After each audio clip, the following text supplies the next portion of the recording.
Fala tchutchucos, tchutchucas, tudo bom? Professor Augusto falando com vocês. Tchutchucos, eu vou dar continuidade aos nossos estudos do período contemporâneo, tá?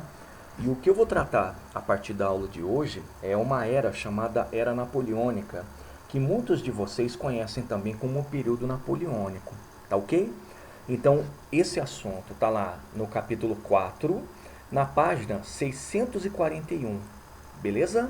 E na aula de agora, o que eu vou tratar com vocês basicamente é uma introdução sobre a era napoleônica e a primeira fase, a fase do consulado. Tudo bem? Então vamos à introdução? Tchutchucos, então para vocês entenderem o que foi a era napoleônica, a primeira coisa que eu vou pedir para vocês lembrarem é que esse período ele vem logo em seguida à Revolução Francesa, tá?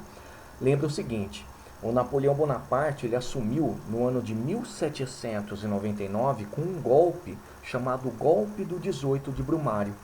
O que foi esse golpe? Ele foi um golpe que foi apoiado pela burguesia, a burguesia que estava tão incomodada com os rumos fatídicos da Revolução Francesa naquele período do Diretório, recebeu apoio também do exército e foi encabeçado basicamente por essa figura, que é a figura que a gente vai trabalhar, o Napoleão Bonaparte. E o que é interessante, pessoal, é entender quem foi esse cara, né? Por que o golpe do 18 de Brumário foi encabeçado por ele, recebendo apoio do exército e da burguesia? Tchutchucos, o Napoleão, ele é um corso. Ele nasceu numa ilha ali na costa francesa, no mar Mediterrâneo, chamado Ilha da Córcega. E ele vem de uma família nobre, mas é uma pequena nobreza. Então, grande parte dessa pequena nobreza, ela só conseguia algum destaque, digamos assim, social, entrando para as Forças Armadas. E durante a Revolução Francesa é o que ele faz. Ele entra para as Forças Armadas, ele entra para a Academia Militar e caiu de costas. Aos 24 anos, por conta do talento e por conta também da sua vocação até política, ele já era um general. E foi durante a Revolução Francesa, pessoal, que ele se tornou um herói. O Napoleão, por exemplo, naquela fase final da Revolução Francesa, a fase do Diretório, ele defendeu a França lá fora, no exterior, lutando contra a Inglaterra no Egito, lutando contra a Áustria na Itália. Então ele era visto por grande parte da população francesa e até mesmo pela burguesia como se fosse um herói. Ou seja, ele defendia os interesses liberais da Revolução Francesa, e isso no contexto internacional. Tá certo? Só que o mais interessante da história dele, pessoal, é que quando ele foi convidado para dar esse golpe, ele percebeu que o que ele tinha que fazer é inaugurar um novo período. E esse é o período que a gente vai tratar, que é a Era Napoleônica. E aí muitos me perguntam, prof, e qual é a importância dessa Era Napoleônica? A primeira delas, pessoal, que é o que eu peço para todo mundo guardar, é que a Era Napoleônica é o período da consolidação de todas as conquistas burguesas que a Revolução Francesa não trouxe. Exemplo, o liberalismo, né? O liberalismo durante a Revolução Francesa, ele não se consolidou de verdade. A gente tem que lembrar que quando você fala da Revolução Francesa, você fala de um período super conturbado, né? Você fala de um período em que não houve uma centralização política, uma época de constantes disputas políticas e o pior, a economia francesa sempre em ruínas. Então o Napoleão, quando ele assume, até 1815, que foi o período em que ele comandou, ele se propõe a consolidar essas conquistas burguesas, como a que eu citei, o liberalismo. Legal? Outra importância, pessoal, o Napoleão Bonaparte ele é o responsável pela verdadeira centralização da política francesa depois de tanto tempo de revolução. Ora, senhores, a Revolução Francesa durou 10 anos. E ao longo desses 10 anos, todo mundo estudou comigo ou com o Sai que tivemos várias fases, mas nenhuma dessas fases foi uma fase de centralização. Então, Napoleão ele se encarrega disso. Ele se encarrega de promover a centralização política. Só que tem um detalhe. A gente vai perceber que logo em seguida ao consulado no período imperial, ele mostra a verdadeira faceta, que é a faceta autoritária. Tanto é que quando você pega o termo império, Você consegue associar isso a uma centralização, sim, mas parece muito absolutismo, né? Mas é isso. A gente vai perceber que ele leva adiante a sua centralização e começa, de certa maneira, a radicalizar. Beleza? E a outra importância é uma que eu também peço para vocês circularem demais. A era napoleônica é uma era de franco desenvolvimento da economia francesa. Todo mundo sabe que o Napoleão era muito engajado em políticas externas relacionadas à expansão, ao militarismo, e grande parte disso era custeado pelo crescimento da economia francesa. Só para vocês se tocarem, daqui a pouco eu vou trabalhar. Ele foi o responsável pela criação do Banco Francês, o famoso Banco da França, é como se fosse um banco central. Ele foi o cara responsável pela criação do famoso franco, que foi a moeda francesa até a instituição do euro. E esse cara foi responsável pelo incremento industrial. Então, todo o período que ele governa, o período de 1799 a 1815, é um período preocupado com isso. Só que tem um detalhe, liga esse desenvolvimento econômico com aquela questão que eu destaquei como importância, que é a consolidação das conquistas burguesas. Ele faz tudo isso, mas ele faz para quem? Não é só para a França, ele faz para aquele setor que o apoiava no poder. Tá legal? Então perceberam a importância desse período? Perceberam a importância do próprio Napoleão? Então é isso que a gente vai trabalhar. Tá legal? E para a gente começar com o pé direito. Meninos, meninas, eu quero que vocês olhem para essas 3 cenas e reparem. Além delas demonstrarem 3 fases do que foi o Napoleão em si, demonstra também a evolução dele como chefe político, a evolução dele como líder da França. Olha só, na primeira cena vocês reparam o general Napoleão. E o que é muito interessante desse general Napoleão é o que se destaca. O que se destaca é o militarismo em si, né? Você pode notar que ele está trajado como um militar, ele era um general, lógico, mas ao mesmo tempo, o que ele está representando, até por conta da combinação de cores, o branco do cavalo, o azul da manga do uniforme dele e o vermelho da capa, são as cores da bandeira francesa. Então esse é o momento em que Napoleão era um general e lutava para consolidar a Revolução Francesa. Mas lembrando, lutava lá fora, lutava contra aqueles que eram inimigos da França, por exemplo, a Inglaterra. Tá legal?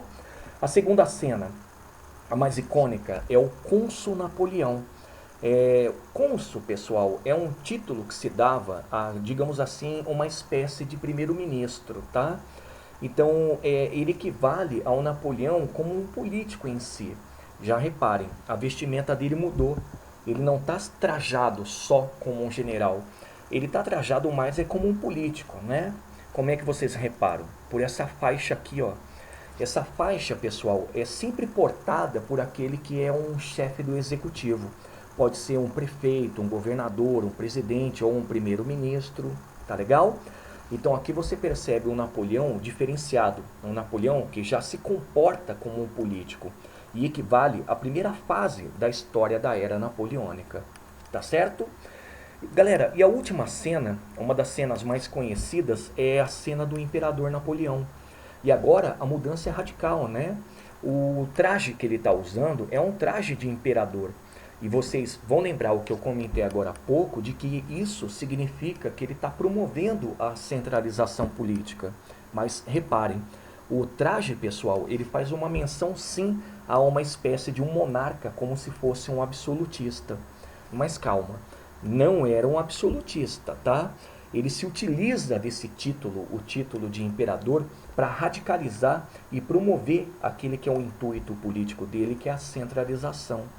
Então aqui o comportamento dele é diferente. É um comportamento, sim, de autoritário, é um comportamento, sim, de um centralizador. E não só as vestes demonstram isso, mas também como ele está sendo retratado. Ele está sentado num trono. Tá legal? Então o que vocês percebem, pessoal, nessas 3 cenas que eu acabei de narrar, é que o Napoleão ele era muito camaleônico, mas ao mesmo tempo ele tentava fundir 2 ideias, 2 imagens. A primeira ideia ou imagem, a ideia ou imagem de um general, e a segunda, pessoal, de um político. Ora, como cônsul, que aconteceu na primeira fase da era napoleônica, e em seguida como imperador. Tá legal? E aqui, pessoal, eu paro para falar para vocês o seguinte. O período napoleônico, ou a era napoleônica, teve 3 fases, tá? A primeira fase é chamada de consulado, é um período curto, é um período que vai de 1799, quando ele faz o golpe do 18 de Brumário, até 1804, quando ele se coroa imperador. Basicamente, a grande dica que eu dou para vocês, eu vou abreviar, tá? É que essa fase é uma fase da reorganização francesa. É o momento em que ele vai ter que reorganizar a política, a economia, a sociedade. Tá legal? Segunda fase, pessoal. A segunda fase da era napoleônica, uma fase amplamente cobrada em todas as provas de vestibulares, é a fase do império, tá? Essa é uma fase de consolidação do que eu chamei com vocês até agora de centralização política, tá? Mas a grande palavra-chave que eu vou pedir para vocês guardarem, pessoal, é que é uma época de expansão. E é interessante porque quando a gente fala da expansão, é a expansão francesa. A França expandindo as suas fronteiras, a França expandindo a sua ideologia. E o grande palco, o grande cenário dessa expansão, adivinha qual era? Exato, a Europa. Tá certo? E a terceira e última fase, pessoal, depois da grande derrota que ele sofre, que foi a famosa derrota na Rússia, é a fase do governo dos 100 dias. E basicamente, o governo dos 100 dias, pessoal, é uma tentativa dele retomar o expansionismo. Mas abreviando para vocês, é o período da derrota. É quando definitivamente ele é derrotado, não que ele já não tivesse sido derrotado antes, mas agora é em caráter definitivo, e colocam-se aí, todos os inimigos da França, um ponto final nessa era chamada Era Napoleônica. Tá bom? Então, lembra comigo. 3 fases do período napoleônico, ou da Era Napoleônica. A fase do consulado, abreviado para vocês, é uma época de reorganização. A segunda fase, a época do império, abreviado para vocês, a época da expansão, expansão política, territorial, ideológica. E a última fase, a fase do governo dos 100 dias, que é a fase da derrota, do declínio. Tá legal? Então tá aí. Vamos olhar então, depois dessa rápida introdução, a primeira fase então? Vamos lá. Galera, a primeira fase então, a fase do consulado. Vamos lá, lembrando de novo, período quando começou e quando terminou. Vamos cercar. Tchutchucos, esse período, o período do consulado, ele começou em 1799 com o golpe do 18 de Brumário, que eu já contei para vocês. Foi um golpe político, apoiado aí pelo exército e pela burguesia. E se estende, pessoal, até 1804, quando ele se coroa imperador francês. É bacana porque é um período curto, né? É um período de 5 anos. E o que eu pedi para vocês guardarem? É a época da reorganização. Então a grande preocupação do Napoleão nesse momento é reorganizar a França depois de tanto tempo de revolução, a Revolução Francesa. Então ele vai reorganizar a política, ele vai reorganizar a economia, a sociedade, as estruturas legais. E eu separei para vocês aqui os principais elementos desse período. Vamos a isso? Primeiro grande elemento, pessoal, é um tratado de paz que ele assina com todos os países europeus inimigos da França, que é chamado de Paz de Amiens.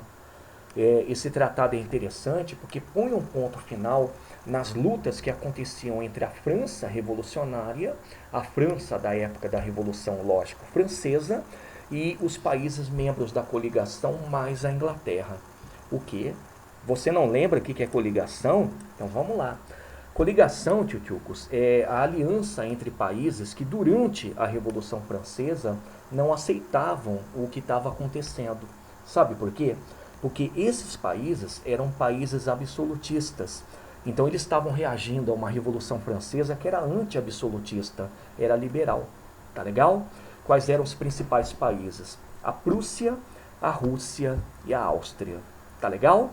Agora, quando eu falo mais Inglaterra, pessoal, eu tenho que lembrar o seguinte. A Inglaterra não era absolutista. Ela deixou de ser absolutista lá no século XVII. Ou seja, lá na época das revoluções inglesas, tá? Mas, prof, então o que ela faz aí? Simples. Ela apoia países absolutistas por um medo. o medo de que a França se tornasse potência e, se tornando potência, se tornasse uma concorrente. Tá certo? Então esse documento, que é a Paz de Amiens, é um tratado de paz, e o que o Napoleão faz é colocar um ponto final em toda aquela animosidade que existia dentro da Europa. E foi genial. Sabe por quê? Porque quando ele coloca em prática essa paz na Europa, ele guarda todas as suas energias para reorganizar a França. Lembra lá o que eu comentei: política, sociedade, economia. Olha o que ele fez, alguns destaques. O primeiro ponto que ele faz dentro dessa reorganização é a reforma agrária, pessoal. E é genial, porque quando ele faz a reforma agrária, ele vai receber o apoio daquele setor mais pobre dentro da sociedade francesa. Por exemplo, o sans-culotte. Por exemplo, até os membros, digamos, do campesinato. Tá legal? Então a reforma agrária é interessante também como plataforma política. Mas, sobretudo, o que ele está fazendo, pessoal, é colocar em prática o poder dele, né? Ele está se evidenciando como chefe da nação. Tá legal? Segunda ação, a estabilização econômica. E como é que ele faz essa estabilização econômica? Puxa, ele cria o Banco da França, que é o Banco Central, é o banco responsável pela emissão de moedas, é o banco responsável pelo planejamento da economia. Outra, ele cria o franco, a moeda francesa, que é muito conhecida nesse período e no período posterior, como eu falei, vai ser a moeda padrão da França até a instituição do euro, pessoal. E uma outra coisa que ele faz para a estabilização econômica também é o apoio a todas as atividades comerciais. Tá legal? Mais um, pessoal, você tem que lembrar que dentro dessa estabilização econômica, ele vai com o tempo ganhando mais apoio dos setores burgueses. Tá certo? Outra ação da reorganização, a criação de liceus. O que eram liceus, pessoal? Liceus eram como se fossem, aspas, universidades, tá? Só que eram universidades que tinham mais cara de curso profissionalizante. Eles foram criados primeiro para formar os grandes comandantes do exército francês. Então daqui, das fileiras dos liceus, saíam os tenentes, saíam os generais, tá legal? Mas por outro lado, pessoal, os liceus também formavam os funcionários públicos capazes de fazer o quê? Isso, de administrar a coisa pública, de administrar o Estado francês. Então a criação do liceu, ou dos liceus, foi uma jogada fantástica, porque o que ele está fazendo é uma racionalização da administração. Tá legal? Outra coisa que ele faz, pessoal, ele incentiva a indústria. E é bacana porque quando ele incentiva a indústria, ele está tirando a França daquele atraso econômico quando se comparado à Inglaterra. E o grande detalhe, a França industrial, pessoal, ela não se consolida aqui na era napoleônica, mas ela dá os seus primeiros passos para demonstrar mais tarde que pode se tornar uma potência também. Tá legal? E olha só, aquilo que dividiu opiniões dentro da Europa, o incentivo à modernização do exército, o incentivo militar. Tchutchucos, todo mundo sabe que o que ele faz é incentivar a constituição da maior força armada da Europa. E todo mundo sabe também que o grande intuito dele qual era? O expansionismo. Tá legal? Então vocês perceberam o que ele faz, pessoal? Ele reorganiza verdadeiramente a França a partir do momento em que ele coloca em prática aquilo que a gente fala que é a modernização. E o que acontece? Ele vai receber apoio de diversos setores sociais. Girondinos, que já o apoiavam, não todos, mas alguns, naquele momento do golpe do 18 de Brumário. Recebe apoio do sans-culotte. Eu falei, para quem não lembra, o sans-culotte é o pobre, né? É o perrapado. Ele recebe apoio dos jacobinos. Ele recebe, de certa forma, até apoio de alguns monarquistas, não todos. Mas, sobretudo, o setor que mais apoia essa reorganização é o setor burguês. Tá legal? Só que não para. Tchutchucos, ele precisa do apoio da Igreja Católica. Então, ainda nesse período, que é o período do consulado, ele cria um documento que é chamado Concordata. O que é a Concordata? A Concordata, pessoal, é a reaproximação do Estado francês com a Igreja Católica. Eu digo reaproximação porque todo mundo lembra que na época da Revolução Francesa, o Estado aboliu o catolicismo. Ele rompeu com a Igreja Católica e praticamente matou essa mesma Igreja Católica dentro do território francês. Então o que acontece? O catolicismo se torna novamente a religião oficial da França, acontece a aliança entre o Estado francês e o Papa, só que o detalhe interessante é que aqui no caso da França, número 1, os confiscos que aconteceram quanto aos bens da Igreja Católica lá na época da Revolução Francesa são mantidos. Então as propriedades da Igreja Católica continuam com o Estado francês. Tá legal? E 2, o que eu peço para vocês circularem. Nasce na França uma coisa chamada laicização remunerada. Significa o seguinte, significa que quem paga para o clero ou para a igreja funcionar é o Estado francês. Então a gente percebe o seguinte, o Estado ele pode ter a Igreja Católica como religião oficial, mas não é o Estado submisso à igreja, é o oposto, é a igreja que é submissa ao Estado, tá certo? E ademais, toda a educação para justificar essa laicização não ficava nas mãos da igreja, ficava na mão do Estado. Basta lembrar dos liceus. Tá certo? Tchutchucos, esse cara é tão bom que ao longo desse período, que é o período do consulado, ele conseguiu aprovar 3 constituições, né? A tamanha quantidade de constituições para curto período, pessoal, demonstra a capacidade que ele tinha do convencimento e o grande apoio que ele recebia da classe política, tá? Só que essas constituições, a gente não tem que ficar trabalhando, a gente não tem que aprofundar. Eu vou depois passar para vocês a Constituição de 1804 como um exemplo, tá? Mas o que eu quero dizer? Eu quero dizer que se o cara tem condições de aprovar várias constituições, por exemplo, que reforçam sempre o poder dele, é porque ele tem praticamente a política em suas mãos. E um grande exemplo disso, pessoal, é o Código Civil. Em 1804, ele lança talvez um dos documentos jurídicos / políticos da França mais conhecidos da história. Esse documento também é chamado de Código Napoleônico, tá? E muitos dos países que hoje se dizem de tradição liberal seguem um ou outro elemento desse Código Civil. Tamanha importância. Repararam? E o que basicamente ele é? Pessoal, o Código Civil, ou o Código Napoleônico, primeiro, ele meio que sistematiza as leis francesas, tá?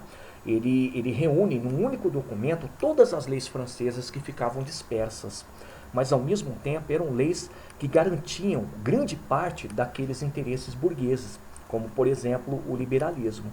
Agora não se enganem, ele não foi uma novidade, na verdade ele foi uma sistematização, porque a inspiração é no direito romano, tá legal? E o que ele estabeleceu? Ele estabeleceu, dentre várias coisas, o direito à propriedade privada, isso é bem liberal, né? Ele estabeleceu também o direito à individualidade, e quando eu falo individualidade, eu falo do direito de ir e vir, a liberdade política em si, né? Ele fala do direito aos patrões, até curioso, porque quando ele protege os patrões, ele está protegendo um setor social em especial, né? É o setor burguês. Mas ao mesmo tempo, pessoal, ele meio que protege também o Estado para impedir aquelas dicotomias, aqueles conflitos que poderiam existir entre esses patrões e os empregados. Exemplo, era veementemente proibido na França qualquer tipo de greve ou qualquer tipo de criação de um sindicato, tá? Então reparem que o Código Civil, ele é um exemplo do quanto Napoleão era um hábil político e o quanto ele manipulava a política, porque o que ele se tornou com o tempo? Ele se tornou uma espécie de demonstração da centralização política. Tá legal? E para finalizar, pessoal, no ano de 1804, ele lançou uma terceira Constituição, é essa que vocês mais vão guardar, e essa Constituição ela estabelece o seguinte: o consulado, ou seja, o caráter de cônsul, o papel do Napoleão, ele passa a ser hereditário e vitalício. É interessante vocês perceberem que isso é o ápice da centralização, né? Só que o Napoleão, não contente, ele tenta fazer com que isso seja aprovado pela população. Portanto, ele convoca um plebiscito.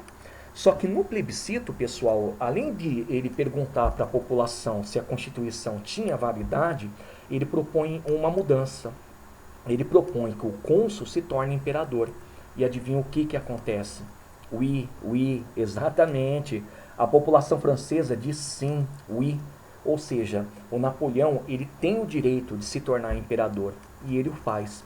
Agora, pessoal, ele faz de uma forma muito louca. Dá uma olhada nessa cena. Pessoal, quando ele recebe o resultado desse plebiscito, de que ele tem sim o direito de se tornar imperador, ele convoca toda essa cerimônia, e nessa cerimônia, quem é que estão presentes? O Papa, o grande líder da Igreja Católica, lógico, o próprio Napoleão, todos os seus familiares e os representantes da sociedade. Só que quando eu falo representante da sociedade, eu falo representante da elite, tá legal? Só que se vocês observarem a cena, pessoal, bem aqui no meio, o que ele faz? Ele mesmo se coroa. Isso é estarrecedor, pessoal, isso é muito louco, porque nem o Carlos Magno, que foi o mais conhecido francês da história, para quem quiser saber um pouco mais de Carlos Magno, estuda lá aquela época da Alta Idade Média, a criação do sistema feudal europeu, vai perceber que se ele não conseguiu, esse cara conseguindo, ele demonstra a capacidade política que ele tem. E diz a lenda, pessoal, que o Papa ficou furibundo, né? Ele teve que endossar a cerimônia, ele abençoou o Napoleão, mas ele era basicamente uma imagem, uma decoração, tá bom? Muitos devem estar se perguntando, prof, e quem que é essa figura ajoelhada? Essa é a esposa do Napoleão. É bacana porque ele se coroa e a cena está demonstrando que ele vai em seguida coroar a imperatriz. É um direito que era o Papa que tinha que ter, não o Napoleão. E ele toma para si esse direito, tá certo? Então tá aí, pessoal. Com essa cena eu encerro o período do consulado, tá? Lembrando, qualquer problema, pessoal, sempre recorra às perguntas lá no Google Classroom ou, o mais importante, leia, resolva os exercícios, tá certo? E em se tratando de exercícios, pessoal, as minhas indicações são essas aqui, ó. A primeira, lógico, é fazer a leitura sobre esse assunto lá na apostila, lá na página que eu especifiquei no começo da aula, tá? E em seguida, resolver aos exercícios 1, 2 e 3 do Praticando nas páginas 648 e 649. Boa, boa! Então, forte abraço, bons estudos e até a próxima, hein, tchutchucos!